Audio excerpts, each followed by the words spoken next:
I want you to try something for me, just for a second. If you can, close your eyes. Mm-hmm. Okay, now, visualize where your data is right now. And I don't mean the phone in your hand or the laptop that's maybe on your desk. I mean your digital life. Your emails, Yeah. your medical records, that financial spreadsheet you were sweating over last week with the Q4 projections. Picture it. Maybe you see it sitting on a hard drive somewhere, spinning away in a cold, dark server room in Northern Virginia. Mm-hmm. Or maybe you picture it shooting through a fiber optic cable. Just a pulse of light racing across the floor of the Atlantic. And, most people have a pretty decent handle on those two states.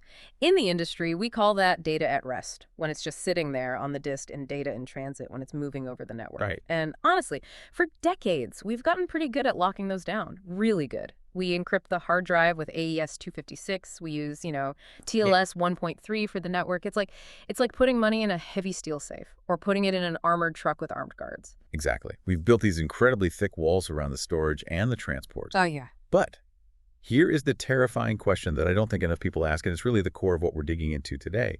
What happens when you actually do something with that data? What happens when you open that spreadsheet to run a calculation? Mm-hmm. Or when the bank's algorithm checks your transaction for fraud? That is the third state, data in use. And historically, that has been the invisible vulnerability, the giant gaping hole in the armor.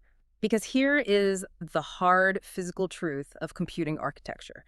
To process data, to calculate anything, whether it's 1 + 1 or training a massive neural network, the processor, the CPU, has to see it. It has to be in the clear. It has to be. It must be fetched from memory and decrypted. You cannot do math on ciphertext. Well, yeah, mostly not, but we'll definitely get to that later. So for that millisecond, that tiny fraction of a second where the computer is actually thinking, the data is naked. Effectively, yes. It is sitting there in the system's random access memory, the RAM, completely unencrypted.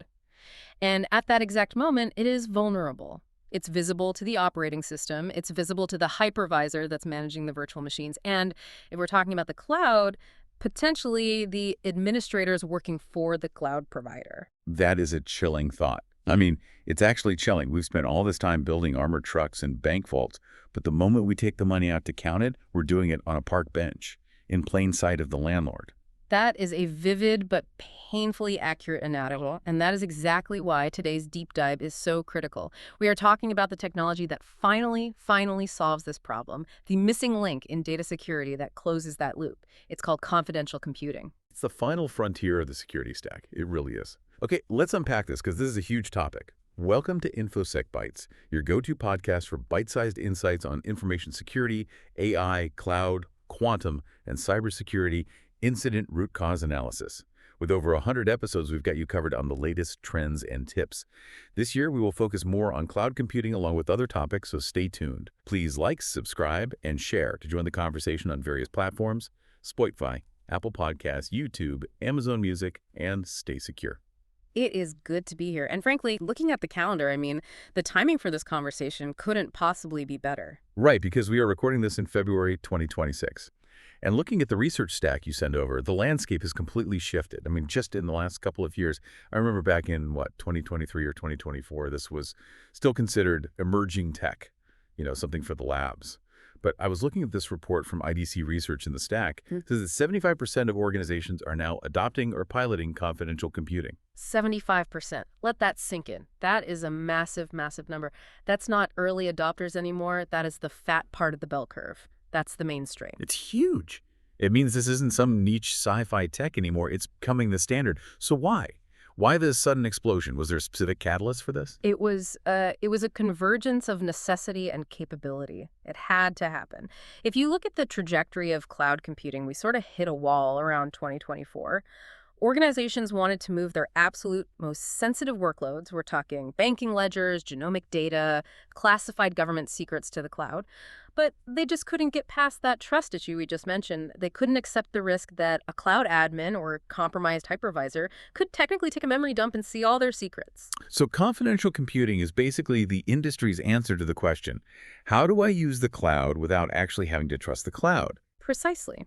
That's it in a nutshell. It is a fundamental shift in the security paradigm, a really deep one. We are moving from trusting people trusting the sysadmin, trusting the legal contract, trusting the corporate policy, to trusting math and silicon. Trusting silicon. I love that phrasing. It sounds so definitive. But I want to push back on the trust aspect for just a second. We say we don't trust the cloud provider, but we're still running on their servers, their hardware, Yeah. in their data center. So let's get into the nuts and bolts. How does confidential computing actually enforce this? The research mentions this concept of a black box or a digital vault. But let's go deeper than the marketing terms. What is physically happening on the motherboard? Okay, so the technical term you'll see in all the literature is a T, Yeah. a trusted execution environment. T. Okay. And I want you to think of the T not just as a software concept, but as a hardware-enforced reality. It's physics. When your application, say a payment processing engine, needs to process sensitive data, it initiates a T. The CPU itself, the actual silicon die, carves out a portion of memory. So it reserves a chunk of RAM for itself. Right, but it doesn't just reserve it. This is the magic. The memory controller on the CPU encrypts that specific region of memory with a unique, ephemeral key. And here's the kicker. That key is generated inside the processor, and it never, ever leaves the processor. So the key isn't stored on the hard drive, the operating system doesn't have it, the BIOS doesn't have it. No, the OS doesn't have it. The hypervisor doesn't have it. Even the low-level firmware doesn't have it. The key exists only within the hardware's own secure enclave. So when data is written from the CPU out to that RAM, it goes through an inline AES encryption engine. It hits the RAM chips as pure ciphertext, just garbage data. Okay, so wait. If I'm a malicious cloud admin, maybe a disgruntled employee, and I walk up to the physical server with a logic probe, or I freeze the RAM sticks with liquid nitrogen to try a cold boot attack. Something exotic like that. You get nothing. You get random noise. Because the data is only ever decrypted when it is pulled back inside the CPU package to be processed by the cores in the L1 or L2 cache. That effectively kills the concept of the super user, doesn't it? I mean, for 50 years of computing history, root meant God. If you had root access, you could see everything, do anything. That is the most profound architectural change here. We are creating a localized pocket of reality where root is powerless. The operating system is still responsible for, scheduling the process and giving it resources, but it cannot look inside the process's memory. It's like a landlord who rents you an apartment but doesn't have a key to the front door. Right. They can evict you, they can shut down the VM, they can cut the power, but they cannot come in and watch you watch TV. That fundamentally changes the risk profile. I mean, I want you, the listener, to really think about the implication of that. How comfortable are you knowing that technically, right now, without this tech, your cloud provider could see your data? It's a bit unsettling. But with this, even if the entire infrastructure is compromised, say a hacker exploits a zero-day vulnerability in the Linux kernel running the server, the T remains sealed. Exactly. The hacker can crash the machine, sure, availability is compromised, but confidentiality and integrity are preserved. The data itself is safe. Okay, so we have this encrypted enclave, this secure room, but this leads to the next logical problem, which the research identifies as remote attestation. Yeah. Because if I'm a bank and I'm about to send my customer database into the so-called black box in the cloud, how do I know it's actually real black box? How do I know it's not just a regular insecure computer pretending to be a T to steal my data? This is the critical question. This is the absolute linchpin of the whole system. This is the trusting math part. If you can't verify the box, you have gained nothing. It's all just a nice story. And that is where remote attestation comes in. The research uses the analogy of an ID card, but from what I'm reading, it feels more like a rigorous interrogation under a bright light. It is, a very rigorous one. Think of it as a cryptographic challenge response protocol. When you start your workload inside the TE, the hardware, the silicon itself, measures the code. It takes a cryptographic hash, a SHA-256 hash, of the initial state of the software stack. So it takes a digital fingerprint of exactly what program is running. Every single line of code, every library it loaded. Exactly, every last bit. It creates a document, which is often called a quote or a report. This document says, in effect, I am a genuine Intel or AMD or NVIDIA processor. Here is my firmware version, and here is the hash of the code I am currently running. And then, this is the vital part, it signs that report with a private key that is physically burned into the hardware at the factory. A key that the cloud provider doesn't know. A key that nobody knows except the manufacturer. Correct. This is the root of trust. The manufacturer, Intel or AMD or whoever, is vouching for the authenticity of the hardware. So before you, the user, the relying party is the technical term, send your decryption keys or your sensitive data to that cloud server. You challenge it. You say, prove yourself. Show me your quote. And I take that quote and I verify that signature against the manufacturer's public certificate, which I can just download. Yes. And just as importantly, you also verify the measurement, the hash. You check your records. Is this the hash of the code I intended to run? If a hacker had injected a virus, or if the cloud provider had slyly modified the program to copy the data to a side file, the hash would be completely different. It's the avalanche effect. Change one bit of the code and the hash changes completely. And if the hash doesn't match, what happens then? Then your system simply refuses to send the data. It's a hard stop. You say, handshake failed, I don't trust you, the keys are never released, the data stays safe on your side. That is incredibly powerful. It's a verifiable guarantee. But I have to imagine this is a headache to manage. I mean, managing certificates is already the bane of every IT department's existence. Now we have to manage attestation reports and code hashes for every single workload we deploy. You have hit on one of the biggest pain points. You're absolutely right. Attestation is complex. The supply chain of trust is fragile. If you update your software, which you do all the time, the hash changes. So you have to update your attestation policy to say, okay, this new hash is also valid. If you forget to do that, your production system just stops working because it refuses to release the keys. It fails closed, which is secure, but wow, so annoying. Very annoying, so much so that there are entire startups, entire companies now dedicated just to managing this attestation service layer to abstract that complexity away from the developer so they don't have to think about it. That makes sense. Before we move on to the hardware itself, I want to briefly touch on something else in the research. We often hear confidential computing grouped with other per PT's privacy-enhancing technologies like homomorphic encryption. Are we talking about the same thing here, or are they different beasts? They are often grouped together in the, let's say, the privacy computing bucket, but they function very, very differently.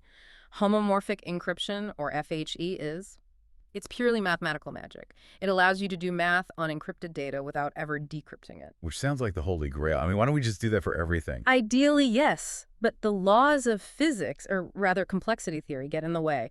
FHE is incredibly computationally intensive. We're talking about it being 100 to 1,000 times slower than regular computing, maybe even more. Ouch. Okay, so you wouldn't run a high-speed trading algorithm or a large language model on FHE, not in 2026. Not yet. Maybe in 20 years. Who knows? But confidential computing has very little overhead. The research indicates typically between, say, 0% to maybe 20% overhead at the high end. It is near native speed because once the data is inside the TEE, it is decrypted in the L1, L2 cache and processed by the arithmetic logic units just like normal. It combines the speed of clear text computing with the security of encryption. So FHE is like trying to build a ship in a bottle using long tweezers through the tiny neck of the bottle. It's possible, but it's painstakingly slow. Confidential computing is like building the ship in a secure, locked-down dry dock with all your normal tools, but the dry dock has no windows and no one can get in. That is a surprisingly good analogy. A very good one, actually, yes. I try. Okay, let's shift gears. We've established the what and the how. Now let's talk about the where. Because in 2026, there is a serious hardware war going on. Everyone has their own flavor of this. It is a very competitive landscape, and that's good for consumers. The research highlights three main players on the CPU side: Intel, AMD, and increasingly ARM. But the philosophy differs significantly between them, particularly if we look at the history of Intel versus AMD here. And Intel was the OG with SGX, right? Software guard extensions. They were first to market. Yes, Intel SGX has been around for a long time, relatively speaking. Their philosophy was what we call application enclaves.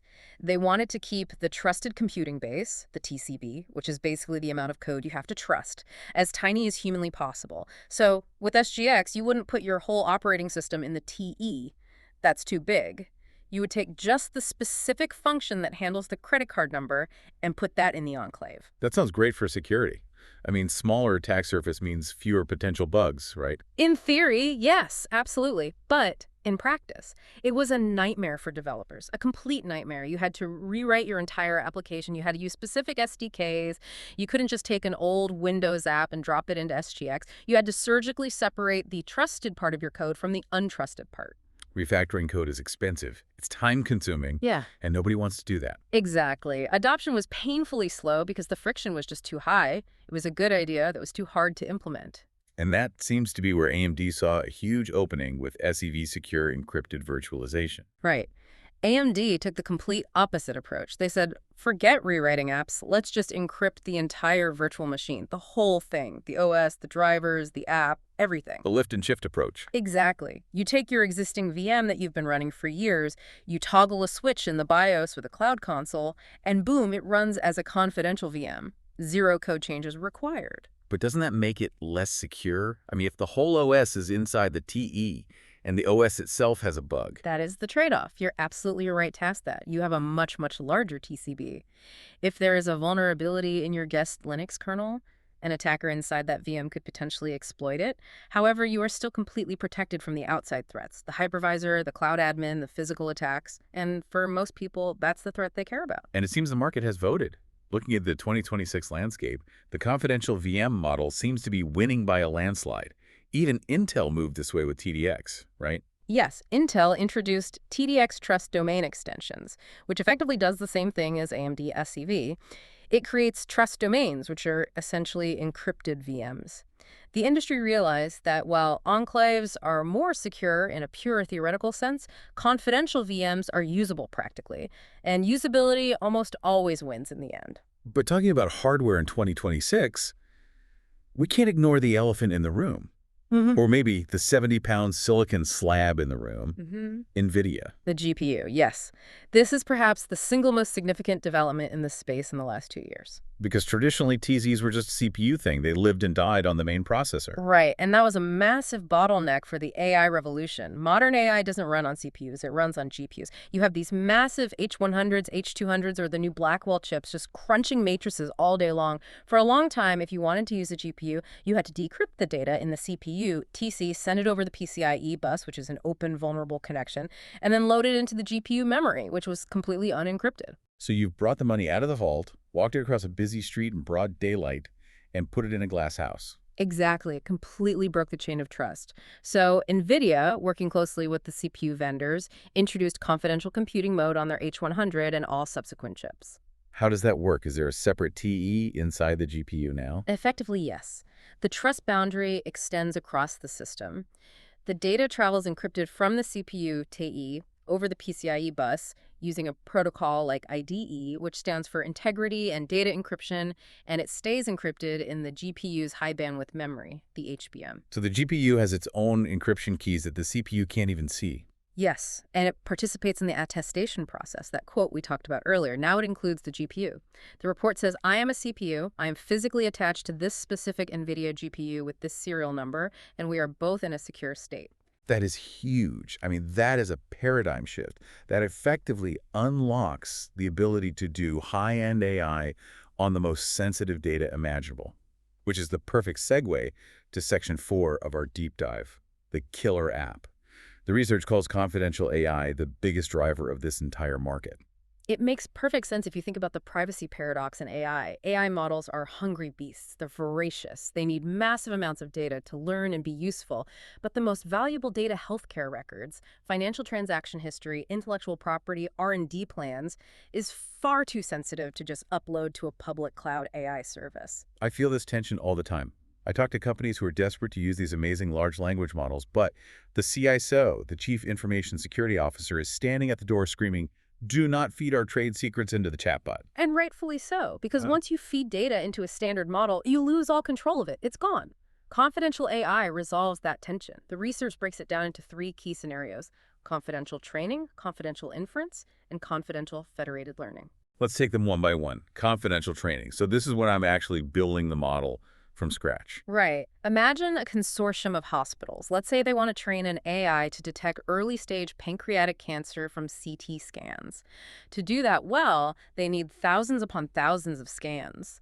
But Hospital A cannot legally share its patient data with a tech company, or even with Hospital B down the street. YPA and GDPR would have an absolute field day with that. Lawsuits everywhere. Exactly. With confidential training, they can upload their encrypted data to a T in the cloud. The training algorithm runs inside that T. The data is decrypted only inside the silicon. The model learns from it, updates its weights, and then the data is immediately flushed and gone. The tech company hosting the server never, ever sees the patient records. But there's another angle here too, right? It's not just about protecting the data. It's also about protecting the model itself. That's a crucial point. If you are an AI startup or a big player like OpenAI or Anthropic, your model weights, the brain of your AI, are your crown jewels, your most valuable IP. You spent tens, maybe hundreds of millions of dollars on compute to train that model. Wow. You do not want a malicious insider at the cloud provider stealing it. Or a competitor try and reverse engineer it. Right. In confidential training and inference, the model itself is encrypted in memory. The weights are protected. Even if someone dumps the entire GPU memory, they get static, not your billion-dollar model. This is huge for IP protection. Okay, so that's training. What about scenario 2? Confidential inference. This is the user side of things. This is when you're actually using the AI that's already been trained. Imagine a chatbot for mental health advice or for legal counsel. Users are typing in their deepest, darkest struggles, their most personal fears, or sensitive corporate legal strategies. They need an absolute guarantee that no one, not the AI company, not the cloud provider, is logging those prompts. So with confidential inference, my prompt goes into the T, the AI model inside the T answers it, and the answer comes back encrypted to me. The black box sees it, but no human ever does. It creates a completely private tunnel between the user's mind and the silicon brain. Exactly. It's digital therapy with a guarantee of privacy. Now, the third one, this is the one that really sounds like magic to me. Confidential federated learning. This is the holy grail of collaboration, and it's happening now. Let's go back to those hospitals. Suppose they are so sensitive about their data that they don't even want to upload the encrypted data to a central server. They want the data to stay on-premise, period. Okay, so the data never, ever leaves the hospital basement. Correct. In traditional federated learning, you send the model to the data. The model visits hospital A, learns a little bit, then goes to hospital B, and so on. But traditionally, this was risky because you could potentially reverse engineer the data from the model updates themselves. From the gradients, the changes to the model. Right. If I see how the model changed after visiting hospital A, I might be able to infer something about the data it saw. Confidential federated learning solves this by using a central TE as a secure aggregator. The hospitals calculate the updates, the gradients, on their local data. They encrypt those gradients and send them to the central TE. So they aren't sending patient names or x-rays, they're just sending the mathematical adjustments, the lessons learned. It's just the math. And the central T securely mixes all the mathematical adjustments together. It averages them out before anyone can see them. So by the time the updated model comes out, you can't tell which hospital contributed which piece of the puzzle. It's all blended together. That is mind-blowing. It allows for collaboration without ever actually sharing. It's having your cake and eating it too. The research mentions a real-world example of this. Is it Beekeeper AI? Yes, Beekeeper AI is doing exactly this.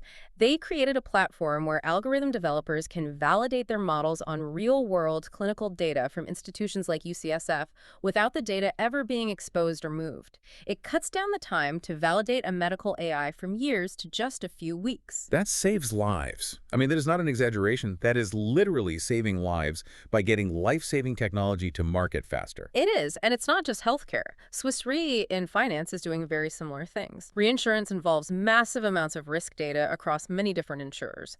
They use confidential computing to analyze risk exposure across the whole industry without exposing the underlying client details of the individual insurance companies. So it's unlocking immense value from data that was previously just locked away in silos because it was too risky to touch.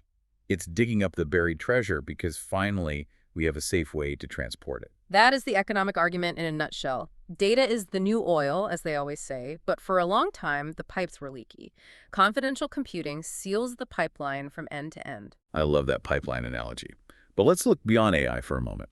Section 5 of our notes highlights some other critical use cases that are just as transformative. Financial services is a big one, specifically anti-money laundering, or AML. This is something that affects global security. This is a classic coordination problem. Criminals are smart. They know that banks operate in their own silos. So they move money from Bank A to Bank B to Bank C. Bank A sees one transaction and it looks fine. Bank B sees one transaction and it looks fine. No red flags. They structure the payments to stay under the reporting limits. They slice it up. Exactly. But if you could see the whole chain, the graph of transactions across all the banks at once, you'd see it's obviously money laundering. It would stick out like a sore thumb. But the banks can't show each other their customer lists. Privacy laws like GDPR prevent Bank A from just calling up Bank B and saying, hey, John Doe just moved $50. So the privacy laws, which are meant to protect us, are effectively protecting the criminals. Unintentionally, yes. Confidential computing allows the banks to pool their transaction data into a neutral, trusted T. The T performs what's called multi-party computation. It looks for the patterns across the combined data set and flags the suspicious activity. But Bank A never sees Bank B's raw customer list. Never. Not for a microsecond. They only see the alert from the T. This transaction ID is part of a laundering scheme. It allows for the collective defense of the financial system without violating consumer privacy. That is a total game changer. Another area the research highlights is advertising. The clean room. I keep hearing that cookies are dead. They are. Third-party cookies are going away due to browser changes and regulation. Advertisers are panicking a little bit. They need to know if their ads work, what we call attribution, but they can't track users across the web like they used to. So how does a data clean room help? What is that? Imagine a retailer, let's say Nike, has a list of people who bought sneakers from their website. And a publisher, say, the New York Times, has a list of their digital subscribers. They want to know a simple thing. How many New York Times subscribers bought Nike sneakers after seeing an ad on our site? But they absolutely do not want to swap customer lists. Nike doesn't want to give away their valuable customer data, and the New York Times certainly isn't going to leak their subscriber list. Right. It's a standoff. So they each upload their lists, hashed and encrypted into a data clean room running in a T. The T matches the users inside the secure environment, it counts the overlap, and it reports back just the final number. 500 people. It never reveals who those 500 people are. It's the same black box logic, just applied to marketing. The research mentions a company, Decentric and Ad Alliance, using this in the real world. Yes, Decentric is a Swiss company specializing in exactly this. They provide these neutral clean rooms so companies can collaborate on data without their legal teams having a collective heart attack. Speaking of legal teams having heart attacks, let's talk about regulation. Section 6. Because honestly, technology is cool, but a lot of the time it's the law that forces the budget to open up. Absolutely. Compliance is a massive, massive driver here. The research points to GDPR in Europe as a primary catalyst, specifically around the data sovereignty issues. And this involves Schrems too, right? That sounds like a horror movie sequel. For cloud providers, it kind of was. Without getting too bogged down in the legalese, the Schrems II court ruling basically said, you can't just move European citizen data to U.S. clouds if U.S. surveillance laws, like the Cloud Act, allow the U.S. government to peek at it. Because the U.S. Cloud Act allows the government to subpoena data held by U.S. companies, even if that data is sitting on a server in Dublin or Frankfurt. Correct. This created a massive legal and technical conflict. But here is where confidential computing offers a lifeline, a way out. The European Data Protection Board, the EDPB, released recommendations. They listed Use Case 6, which is about processing data in the clear in third countries. They said if you use state-of-the-art technical measures to prevent access, it might be okay. In confidential computing, is that state-of-the-art measure? It is the poster child for it. Technically, yes. If the encryption keys are held by the European customer and the data is processed in a T, the U.S. cloud provider cannot comply with a subpoena to turn over the clear text. They physically cannot access it. They can hand over the encrypted blob, but the U.S. government can't read it. So it's a technological shield against legal overreach. It creates what we call technical sovereignty.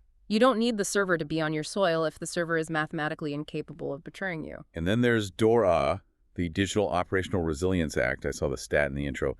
77% of organizations are considering CC specifically because of this act. DORA is huge for the financial sector in the EU. And if you read the text of the act, it explicitly mandates that organizations must ensure the security of data at rest, in transit, and in use. It actually uses the words in use. It calls it out by name. It does. That is the smoking gun. Before, regulations were vague. They just said encrypt your data.